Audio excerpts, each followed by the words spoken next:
Good morning children. Online classes class 7 subject Hindi part 14।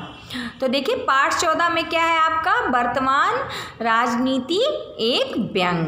तो चलिए हम एक व्यंगपूर्ण अपना ये पार्ट पढ़ते हैं और इसमें देखते हैं कि क्या है दिया गया है आगे। जो ये हमारे पाठ के लेखक है कौन है, शरद जोशी जी हैं। तो देखिए ये पाठ में क्या बताया गया है, इसका ये थोड़ा सा पहले परिचय हम लोग पढ़ लेते हैं। प्रस्तुत पाठ वर्तमान राजनीति पर एक करारा व्यंग है। लेखक का मानना है कि जो व्यक्ति जितना अधिक मूर्ख बेईमान होता है, चुनाव में उसे उतने ही अधिक वोट मिलते हैं। नेता लोग जनता के भविष्य को उज्जवल बनाने के वायदे कर जीत जाने पर अपने सगे संबंधियों के हित की बात करने में लग जाते हैं। अब देखिए अब हम अपना पाठ पढ़ते हैं। देखिए इसमें क्या बता रहे हैं शरद जोशी जी। अब सोचता हूँ मैं भी लड़ जाता तो ठीक रहता। बांग्लादेश में नहीं, आम चुनाव में सिर्फ खड़ा हो जाता तो लोग मुझे उठा देते तो उठ जाता और विधानसभा में जो बहुत सारी कुर्सियाँ पड़ी रहती उनमें से एक पर बैठ जाता। सवाल कुर्सी का नहीं है, मेरे घर में 4 कुर्सियाँ पड़ी हैं। सवाल उससे कुछ गहरा है। घोषणा पत्र छपता तो उसमें लिखता, गहरे विचार अक्सर मन में उठते हैं, उनके मैं लेख बनाता हूँ और छपा लेता हूँ। देशवासी उन लेखों की रद्दी प्रतिमाएं बेचते हैं और पैसे जेब में रख लेते हैं। अपना सब कुछ त्याग कर मैं मध्यम वर्गीय भाइयों का जीवन स्तर उठाने में लगा रहता हूँ। मेरी कलम चलती रहती है, उनकी रद्दी बिकती रहती है। बहुत कुछ किया है मैंने, बिना विचारे काफ़ी लिखा है मैंने। अब बिना विचारे भाषण देने का मन करता है। विधानसभा से बेहतर जगह इसके लिए क्या हो सकती है। वहाँ कुर्सियाँ हैं, माइक लगे हैं, बोलो जो मन में आए बोलो। जो गहरा विचार मन में उठे बाहर निकालो, ना विचार आए तो भी बोलो। साहित्य से ज़्यादा सुविधा है विधानसभा में। सोचता हूँ लड़ जाता तो ठीक रहता। विधानसभा लाभ में रहती है, मैं लाभ में रहता और मेरी अनुपस्थित से साहित्य भी लाभ में रहता। जनता बड़ी चीज़ है, पता नहीं कब किसको जिता दे। उसने कई बार ऐसे लोगों को जिताया कि हंसी आती है। जिनके मुंह पर मक्खी नहीं उड़ती, उनके चुनाव में झंडे उड़ते हैं। आश्चर्य नहीं मेरे नाम पर वोट पड़ जाते। मैं समझदार हूँ, जीत जाता। मूर्ख होता ज़्यादा वोट से जीतता। बेईमान होता तो क्या कहने, कैरियर बन जाता।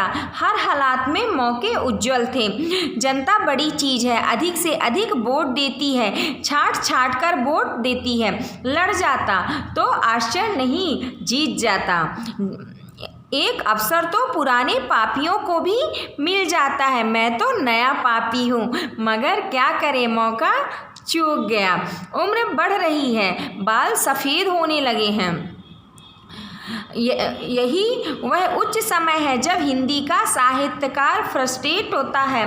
पुराने विद्रोह की पूंजी के सहारे स्थायित्व की दिशा में विचार करने लगता है। कुछ सरकारी पद पा लेते हैं, कुछ स्थायी चमचे हो जाते हैं, कुछ राजनीति में घुस जाते हैं। इस देश में साहित्य 50 की उम्र तक चलता है, राजनीति 70 तक खींच ले जाती है। साहित्य के लतियाए महज भाषा के दम पर राजनीति में घुस जाते हैं और छा जाते हैं और फिर पलटकर साहित्य पर भी शासन करते हैं। किसके बाप में हिम्मत है कि कहे मंत्री महोदय की रचना बोर है या साहित्य में आदर्शवादिता संबंधी आपकी धारणाएं पुरानी हैं। वाह वाह करते बनती है। साहित्य का उखड़ा राजनीति में जमे चाहे न जमे, मगर राजनीति का जमा साहित्य में नहीं उखड़ सकता। बड़े फायदे हैं, लड़ जाता तो मुझे भी फायदे मिलते। इस तरह लेखक जो है वो क्या कर रहे हैं, सोच रहे हैं। अब तो चिड़िया वोटों के खेत चुग गई और विधानसभाओं में चहचहा रही है। मैं जीतता तो चोंच सोने से मढ़ जाती, जो बोल बोलता सोने के अक्षर झरते, और सब तो ठीक है, साहित्य का दर्जा उठ जाता। मेरे मंत्री बनते ही साहित्य ऊंचे स्तर पर सम्मानित होने लगता, जैसा कुछ दिनों पहले टेनिस का दर्जा रहा है। एक मुख्यमंत्री टेनिस के शौकीन थे। उन दिनों राज्य का हर छोटा सा अफसर तथा जो चमचे थे या होने की अभिलाषा रखते थे, वे सब टेनिस के शौकीन हो गए। एक व्यक्ति ने मुझे बताया कि टेनिस इस पोइट्री इन एक्शन, उसने उन खेल की बड़ी तारीफ की। उन दिनों उपेक्षित टेनिस मैदानों को दुरुस्त किया गया, रोलर घूमे, बाल टप्पे खाने लगी, लोगों ने टेनिस खेलने के लिए कपड़े सिलवाए, जूते खरीदे और इस बात पर अफसोस करने लगे कि आजकल वैसी टेनिस की गेंदें नहीं आती जैसे पिताजी के ज़माने में आती थी। टेनिस की गेंद पहुंच पर सिलसिला बन गई। जो अच्छे खिलाड़ी थे वे अच्छे प्रशासक माने जाते थे, उनके तबादले प्रमोशन की सुविधा हो जाती, मैं चुना जाता और मंत्री बनता। तो यही हाल साहित्य के क्षेत्र में भी हो जाता। टेनिस नहीं, पोइट्री ही एक्शन बन जाती। कवियों के उचित जगह पर तबादले करवाता, व्यंग की समीक्षा करने वालों को प्रमोशन देता और जो मुझ पर लिखता उसे वाइस चांसलरी दिलवा देता।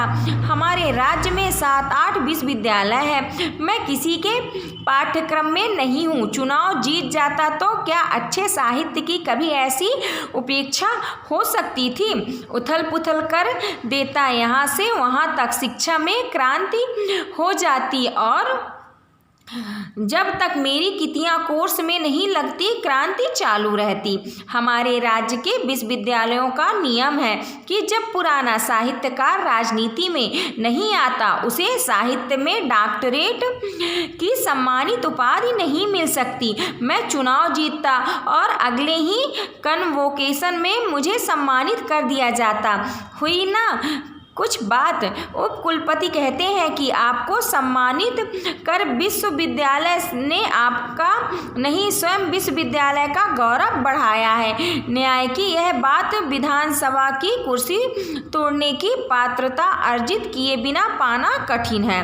बड़े काम बाकी है। चुनाव जीत जाता तो निपटा देता, जैसे उस भूमि के दर्शन करना जहाँ मैं जन्मा हूँ। वे पहाड़, नदियाँ, जंगल, झरने जो यहाँ वहाँ बिखरे हैं और जहाँ जाने को जी करता है।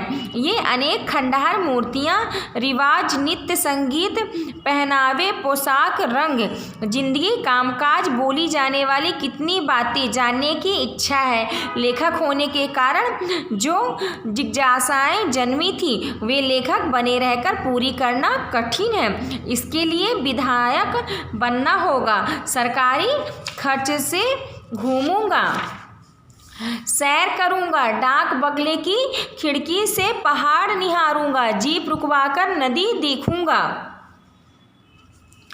अफसरों के संग झरने के नीचे नहाऊंगा, मुझे हिरणों के झुंड दिखाओ।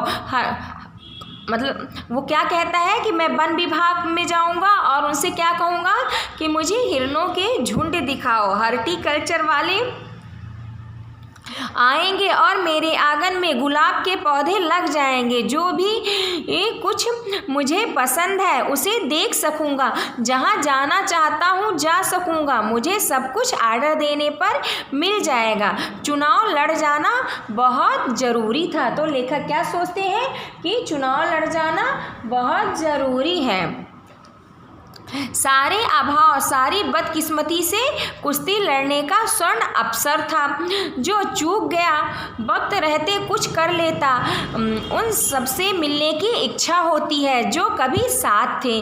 विद्यालयों के दिनों के मित्र, पुराने परिचित। मंत्री हो जाता तो सब आकर चक्कर काट जाते और मुलाकात हो जाती। यूं तो अब किसी से भी मिलना संभव नहीं है। अपना काम करवाने आते तो पुराने संबंधों की याद दोहराते। अतीत ताज़ा हो जाता। मंत्रियों के साथ यही होता है, वे भविष्य के वादे कर मंत्री बनते हैं और अतीत के अपने संबंधों, पिताजी के समय के एहसानों से लदे ब्याज चुकाया करते हैं। इसका काम करवा रहे हैं, उसे लाइसेंस दिलवा रहे हैं। आस पड़ोस के लोग, रिश्तेदार, पुराने सहपाठी सब आते रहते। कभी मंत्री भूल जाए तो स्वयं याद दिलाते हैं कि अमुक महाविद्यालय में हमने साथ साथ बीए किया था। प्रेम उमड़ता है, काम बन जाता है, मैं मंत्री हो जाऊं तो अपने जानने वालों से फिर मुलाकात हो, उनके हित में कुछ यथायोग करने का नम्र अवसर मिले। वक्त बीत गया, अब पछताए का राजनीति होता है। लड़ लेता तो जीत जाता, बगले पर रहता, डनलप पिलो पर सोता, टेबल पर गुलदस्ता रखता, टेलीफोन समीप रख उत्तर दक्षिण से जुड़ा रहता। जिन्हें देख मुस्काता, वो इनके लिए मेरे आभारी होते। नौकर ड्राइवर से खाने को पूछ उच्च मानवीय गुणों का परिचय देता। साहित्य चर्चा करता, अपना दृष्टिकोण बताता, जिससे प्राध्यापक सहमत होते। उनकी बात सुन अपनी ख्याति बढ़ाता, चंदे करवा देता, सेक्शन दे देता, वेतन में से रुपए कटवाकर राष्ट्र की सेवा कर देता। गुट बना लेता, 4 अच्छे चमचे पालता, संगीतकारों चित्रकारों से मिलकर प्रसन्न हो जाता, पत्रकारों से याराना अंदाज में बातचीत कर लेता। कोई प्रतिष्ठित या घनिष्ठ बगले पर आता तो उसे अपनी सरकारी कार से घर या होटल तक पहुंचा देता। चुनाव लड़ लेता तो यह मानव जीवन व्यर्थ नहीं लगता। इस धरती पर जन्मा हूँ तो मुझे अपने को उपयोगी बनाना होगा। जब तक पास में एक बड़ा पद न हो, आज्ञा देने का अधिकार न हो, तब तक मैं क्या कर सकता हूँ? मैं किसी को भी सुख नहीं पहुँचा सकता। यह शरीर धारण करना व्यर्थ है। जब तक वश में एक कुर्सी न हो, एक मकान बनवाया है, परिवार वालों को नौकरियाँ दिलानी है, पेट गड़बड़ करता इलाज करवाना है। सरकारी डॉक्टर भी तो जितना ध्यान नेता पर लगाता, उतना सामान मरीज पर नहीं लगाते हैं। सब कुछ तभी अनुरूप घूमता है। मैं मंत्री रहूं तो परिस्थितियां मेरे अनुसार घूमे। थोथा चना भी जब तक पद पर ना हो तो घाना ना नहीं बजता। मैं बजना चाहता हूँ, गूंजना चाहता हूँ। चुनाव जीते बिना जन्म व्यर्थ है। मगर अब तो बेला बीत गई है। सफल मनुष्यों की पंचशाला फसल कटकर विधानसभा के गोदामों में जमा होने लगी है। मैं चूक गया, लड़ जाता तो ठीक रहता। अगले चुनाव तक शुभ दिनों की प्रतीक्षा। तो इसमें जो हमारे शरद जोशी लेखक जी हैं, उन्होंने क्या किया, राजनीतिक में एक व्यंग किया है। व्यंग मतलब जैसे नहीं आदमी किसी को ताने मारता है, तो उसी तरह उन्होंने अपने ये पाठ में जो चीज़ें, जो सुविधाएं बताई हैं, उन्होंने एक राजनीति को क्या किया है, व्यंग किया है। और क्या कहा है कि अगर मैं चुनाव लड़ता तो मुझे ये सारी चीज़ें क्या होती, मिलती, क्योंकि एक नेता को शायद ये सारी चीज़ें, इसलिए उन्होंने क्या किया है, राजनीतिक में व्यंग कसा है। तो आइए हम नेक्स्ट देखते हैं अपना आगे क्या है। सही विकल्प पर हमें सही का चिन्ह लगाना है। तो लेखक लड़ने की बात करता है, क्या लड़ने की, युद्ध में कि चुनाव में कि विधानसभा में, तो इसका आंसर चुनाव में हो जाएगा। बिना विचारे कहाँ भाषण दिया जा सकता है, विधानसभा में। साहित्य से ज़्यादा सुविधा कहाँ है, तो साहित्य से ज़्यादा सुविधा विधानसभा में है। इसका भी आंसर विधानसभा ही होगा। चुनाव में कौन जिता सकता है, तो चुनाव में आपको जनता जिता सकती है, क्योंकि उसमें जनता का बहुमत होना बहुत ज़रूरी है। नेक्स्ट देखिए, कौन ज़्यादा वोट से जीत सकता है, बेईमान व्यक्ति। क्योंकि समझदार व्यक्ति को आजकल लोग क्या करते हैं, उनको ज़्यादा लोग वोट नहीं देते हैं। जो बेईमान और चापलूसी करते हैं लोग, उसी को ज़्यादा वोट देते हैं, क्योंकि उससे बातें बना के बोलना आता है। और ईमानदार वाला जो है, तो वो आपका ईमानदारी की बातें करेंगे। तो इसीलिए फिफ्थ का आंसर क्या हो जाएगा, बेईमान व्यक्ति हो जाएगा।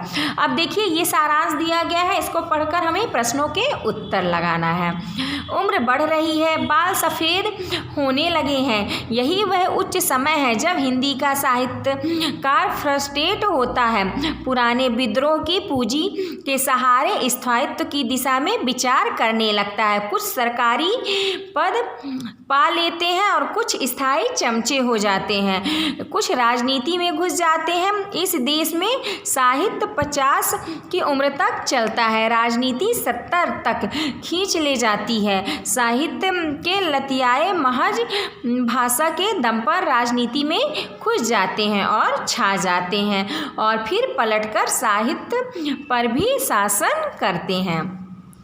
तो देखिए फर्स्ट क्वेश्चन क्या है, हिंदी का साहित्यकार कब फ्रस्ट्रेट होता है, तो इसका आंसर आप कहाँ से लगाएंगे, यहाँ से। देखिए उम्र बढ़ रही है, बाल सफ़ेद होने लगे हैं, यही वह उच्च समय है जब हिंदी का साहित्यकार क्या होता है, फ्रस्ट्रेट होता है, तो इसका आंसर यहाँ से। सेकंड क्वेश्चन देखिए, इस अवस्था में वह क्या विचार करता है, तो इतना थोड़ा सा आपको इसमें क्वेश्चन से लिखना होगा कि इस अवस्था में, यहाँ से देखिए पुराने विद्रोह की पूंजी के सहारे स्थायित्व की दिशा में विचार करने लगता है। थर्ड क्वेश्चन देखिए, इस गद्यांश में साहित्यकारों पर क्या व्यंग किया गया है, तो देखिए इसका आंसर यहाँ से है कि कुछ सरकारी पद पा लेते हैं और कुछ स्थायी चमचे हो जाते हैं, कुछ राजनीति में घुस जाते हैं। इस देश में साहित्य 50 की उम्र तक चलता है और जो राजनीति होती है वो आपकी 70 तक खींच जाती है, तो इसका आंसर यहाँ तक है। देखिए लास्ट क्वेश्चन क्या है, साहित्यकार किस दम पर राजनीति में घुसते हैं और छा जाते हैं, तो इसका थोड़ा सा आप यहाँ क्वेश्चन से लिख लीजिएगा कि साहित्यकार, यहाँ से आंसर है महज भाषा के दम पर राजनीति में घुस जाते हैं और छा जाते हैं। फिर नेक्स्ट देखिए भाषा की बात, तो इसमें हमें क्या करना है, विशेषण और विशेष से बताना है। तो विशेषण सरकारी का क्या हो जाएगा, डॉक्टर, पंचशाला का फसल, पुराने का सहपाठी, अच्छे का खिलाड़ी, आम का चुनाव। निम्नलिखित शब्दों में से उपसर्ग निकालकर हमें बताना है। तो अधिकरण का क्या हो जाएगा, अधिधन करण, और खुश दिल का खुश दिल, खुश प्लस दिल, सुविधा का सुधन विधा हो जाएगी, और निसंदेह का निधन संदेह हो जाएगा, कुकर्म का कुधन कर्म हो जाएगा, यथा योग का यथाधन योग हो जाएगा। अब हमें निम्नलिखित मुहावरों के वाक्य बनाना है। तो पेट में चूहे दौड़ना का क्या होता है, भूख के, इसका वाक्य क्या बन जाएगा कि भूख के मारे सौरभ के पेट में चूहे दौड़ने लगे। गागर में सागर भरना, यानी बिहारी जी ने अपने दोहों में गागर में सागर भर दिया। फूंक फूंक कर कदम रखना, इस मुहावरा का वाक्य में प्रयोग क्या हो जाएगा कि एक बार नुकसान उठा लिया, अब तो फूंक फूंक कर कदम रखो। आपका ये पाठ यही खत्म होता है। Thank you.